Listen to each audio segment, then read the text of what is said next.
adopted sons of God. That we fully grasp what that really means. Because in a world where the idea of identity has been watered down to such a point as it is today, and the idea of family and the idea of sonship, it's very difficult, I think, for us to really wrap our minds around it. And here's the bottom line. Even when we didn't know we needed a father, even when we didn't know we were without a family, even when we didn't know that we were lost in sin, even when we thought we had it all together, He wanted us to be His sons. It didn't matter what we did. It didn't matter how we'd mess up after that. It didn't matter anything about us. He wanted us, and He created from the beginning of time the mechanism with which to adopt us.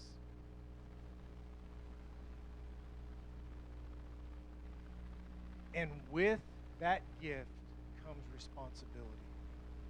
We have a responsibility to each other. We have a responsibility to this community. We have a responsibility to our workplaces, to our schools, to our whatever we're involved in.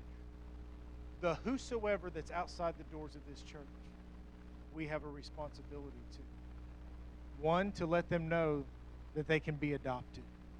And two, to walk alongside of them once they are adopted, to let them know what that adoption really means.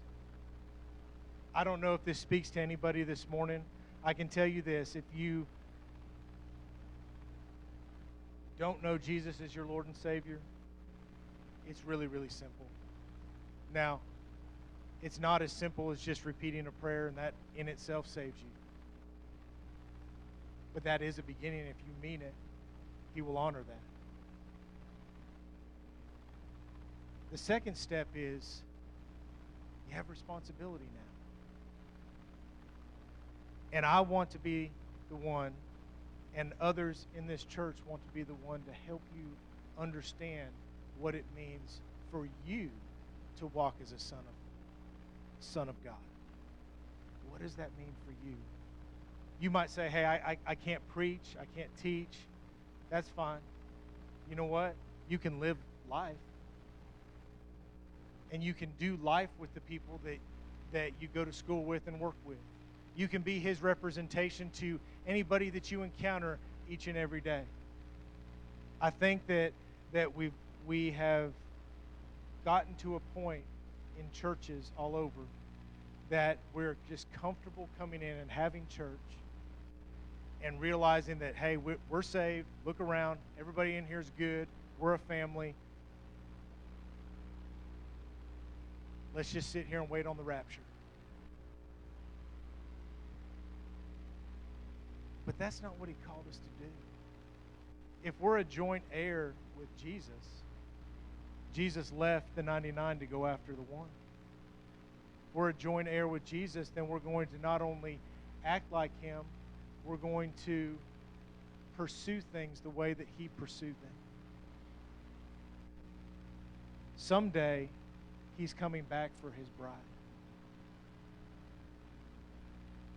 It's up to us to make that bride ready. Are you ready today? Are we ready as a church? I look around and say, yeah, I'm ready. I'd love for Him to come back right now. I mean, there's stuff going on that make us look for that day. But I know He's not coming